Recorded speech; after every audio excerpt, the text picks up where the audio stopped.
नमस्कार। आज का हमारा टॉपिक है पारिवारिक घरेलू बजट। तो इस वीडियो को स्टार्ट करने से पहले आप सभी से रिक्वेस्ट है, अगर अभी तक आपने मेरे चैनल को सब्सक्राइब नहीं किया है तो फटाफट से सब्सक्राइब कर दीजिए। तो चलिए जानते हैं, वीडियो अच्छा लगे तो जरूर से शेयर करिएगा। कांति पांडे के शब्दों में बजट क्या होता है भाई?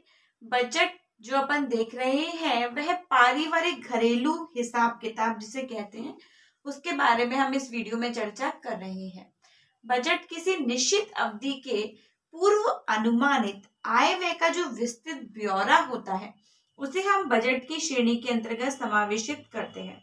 आय से अधिकतम संतोष प्राप्त करने के लिए व्यय करने से पूर्व आय के अनुसार विभिन्न मदों में पूर्व अनुमानित ब्यौरा तैयार कर लेना हमारा बजट कहता है।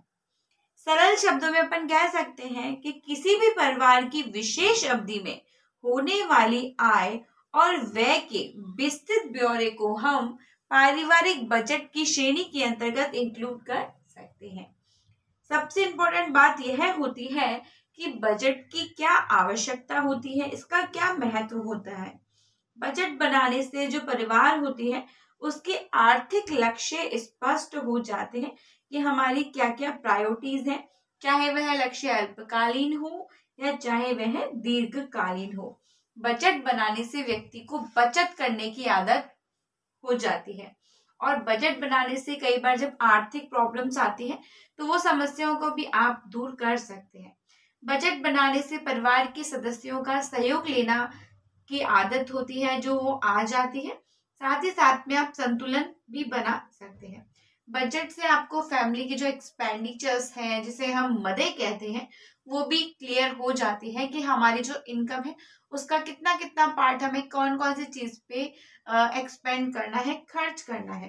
पारिवारिक बजट द्वारा किसी भी देश की या पूरे राष्ट्र की संपन्नता या दरिद्रता का ज्ञान हो जाता है और इसका निदान करना भी संभव हो जाता है। सरकार ने कई ऐसी नीतियों पर खर्च व जमा अपनी जनता के आय व्यय की क्षमता यानी बजट के आधार पर ये निर्धारित करती है कि जैसे कि एग्जाम्पल फॉर राशन की दुकान द्वारा कम मूल्य पर अनाज उपलब्ध करवाना, कम दरों पर निर्धारित खाद्य वस्तु उपलब्ध कराना, जनता द्वारा की गई बचत द्वारा लाभ प्राप्त कर निर्धारित कराना, मूल्य आवश्यकता जैसे रसोई गैस, खाद, पेट्रोल आदि कम दामों में उपलब्ध कराना, ये सभी सुख सुविधाएं इंक्लूडेड होती हैं। उपरोक्त सभी चीजें बजट के अंतर्गत इसकी महत्वता को तो दर्शाते ही हैं और हमें परिवार की बजट बनाने के लिए भी प्रेरित करते हैं। नेक्स्ट आप देख सकते हैं, मैंने यहाँ पर बता रखा है कि बजट के प्रकार। जी हाँ, बहुत इंपॉर्टेंट से क्वेश्चन बन के आता है कि बजट कितने प्रकार का होता है और सबसे अच्छा बजट कौन सा माना जाता है। तो चलिए जानते हैं इसके बारे में। इससे पहले रिक्वेस्ट है कि अगर अभी तक आपने नोटिफिकेशन का बटन नहीं दबाया है वीडियोस और प्राप्त करने के लिए तो फटाफट से वो घंटी का बटन, बेल आइकन का जरूर दबा दीजिएगा। तो चलिए बात करते हैं पारिवारिक बजट के। आप देख सकते हैं 3 प्रकार मैंने यहाँ पर प्रदर्शित कर रखे हैं। पहला हमारा संतुलित बजट होता है। यह बजट एक साधारण बजट कहलाता है जिसमें पारिवारिक आय एवं व्यय सदैव संतुलन बना रहता है, मतलब जितनी आपकी इनकम हुई उतना ही आपका एक्सपेंडिचर है। एग्जाम्पल फॉर 10,000 आपकी इनकम है तो आपने 10,000 रुपीज ही खर्च कर दिए हैं। और भाई हम खर्च किस पे करेंगे, जैसा कि सामने आपको दिख रखा है, बजट की मदें, व्यय की मदें, जिन पर हम क्या करते हैं, खर्च करते हैं। साधारण व्यक्ति भोजन पर अधिक खर्च करता है और शिक्षा पे कम करता है। वो मैं आपको लॉस एंजल्स का नया नियम लेकर के एक नया वीडियो आपके लिए लेके आऊंगी। उसमें मैं आपको बताऊंगी कि लॉस एंजल्स क्या कहती है, ठीक है, जिसका सिद्धांत आपके दे रखा है। एंजल जो अर्नेस्ट एंजल जिनका सिद्धांत था उसके बारे में मैं आपको बताऊंगी। फिर नेक्स्ट अपन देखते हैं बच्चों बचत का बजट। इस प्रकार का जो बजट होता है उसमें हमेशा आय तो ज्यादा होती है और जो एक्सपेंडिचर है, उपभोग व्यय है, वो हमारा कम हो रहा होता है।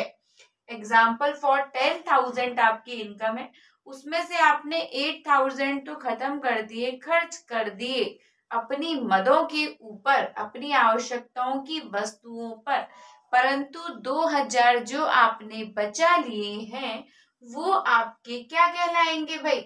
वो चीज आपकी कहलाएगी बचत। क्या कहलाएगी? बचत। तो आप इससे समझ सकते हैं कि बचत का बजट इसे कहा जाता है। ठीक है। और अच्छी बात में क्वेश्चन यह बनता है कि जो बचत का बजट होता है ना, इसी को आदर्शवादी बजट के नाम से भी पुकारते हैं। किस नाम से पुकारते हैं? आदर्शवादी बजट के नाम से भी पुकारते हैं। नेक्स्ट है हमारा घाटे का बजट। घाटे का बजट का मतलब क्या होता है? जब हमारी आय तो है ज्यादा, है ना, सॉरी, आय तो है हमारी कम और जो हमारा व्यय हो रहा है, मतलब जो हमारा खर्च हो रहा है वो ज्यादा है, वो हमें कहलाता है घाटे का बजट। इस प्रकार का जो बजट होता है घाटे का बजट, इसमें पारिवारिक व्यय आय की तुलना में अधिक होता है, इसलिए यह घाटे का बजट कहलाता है। कई बार घाटे की पूर्ति उधार या ऋण लेकर पूरी की जा सकती है। इस प्रकार के बजट से परिवार की आर्थिक स्थिति सुदृढ़ होने की बजाय अधिक कमजोर होती जाती है, क्योंकि व्यक्ति ज्यादा खर्च कर रहा होता है। यदि वह समयानुसार ऋण ना चुका पाए तो परिवार कर्ज में डूबता चला जाएगा। जहां तक संभव हो घाटे का बजट ना बनावे।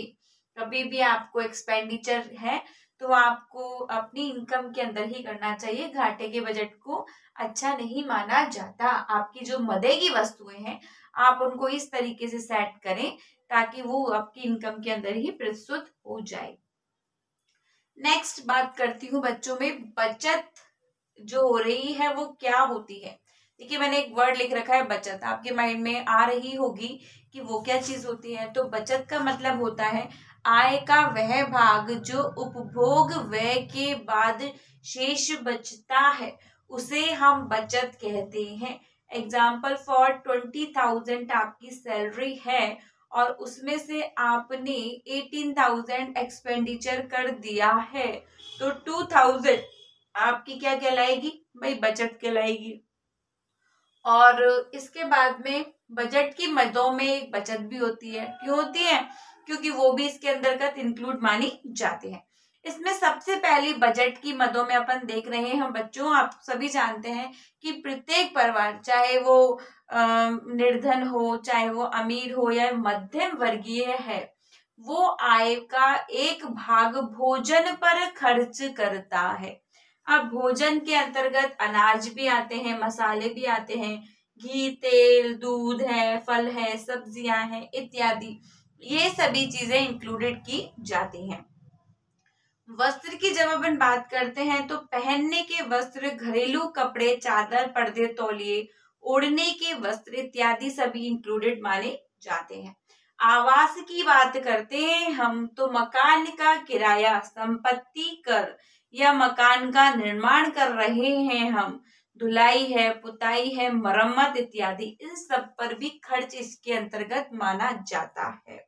शिक्षा की बात करें तो बच्चों की स्कूल की फीस, कॉपी किताबें, बस की फीस, हॉस्टल का खर्चा इत्यादि सभी चीजें इसमें इंक्लूडेड मानी जाती है। नेक्स्ट है स्वास्थ्य, डॉक्टर की फीस है या दवा है या चिकित्सा है, शुल्क आदि इसमें इंक्लूडेड किया जाता है। नेक्स्ट है यातायात, वाहन है, पेट्रोल खर्च है, रेल बस का किराया, वाहन की मरम्मत इत्यादि, ये सभी चीजें इसमें इंक्लूडेड मानी जाती हैं। मनोरंजन, पिक्चर घूमने जाना, खेल सामग्री, टीवी, पिकनिक, पत्रिकाएं इत्यादि इसमें इंक्लूडेड होते हैं। नेक्स्ट है अन्य व्यय, सभी प्रकार के छोटे मोटे खर्चे, जैसे कि नौकर का आपको वेतन देना होता है या बिजली का बिल है, फर्नीचर का खर्चा है भाई, या फिर शादी में जाना है, गहनों पर खर्च है ना, इत्यादि सभी इंक्लूडेड हो जाता है। और बचत का तो मैंने आपको बता ही दिया कि आय का वह भाग जो उपभोग व्यय के बाद शेष बचता है उसे हम बचत कहते हैं। नेक्स्ट वीडियो में आपके लिए लेके आऊंगी बच्चों, बहुत इंपॉर्टेंट सा है, इसको बिल्कुल भी स्किप मत करना, देखना, क्योंकि ये बहुत ज्यादा क्वेश्चन एग्जाम में दे करके जाता है। और वह टॉपिक हमारा यह है कि बजट बनाने की विधि क्या होती है। और जो विधि मैं आपको बताऊंगी वो प्रसिद्ध अर्थशास्त्री हैं जिनका नाम है अर्नेस्ट एंजल ने क्या बताया है, तो वो अपन बहुत अच्छे से समझेंगे। आई होप आपको मेरा वीडियो बहुत अच्छा लगा होगा। मैं आपके लिए बहुत मेहनत कर रही हूँ ताकि आप बहुत अच्छे अंक प्राप्त कर सकें, तो कृपया करके इसको जरूर देखिएगा और उसको जरूर शेयर कीजिएगा। थैंक यू सो मच, मिलते हैं नई वीडियो में। Till take care, bye.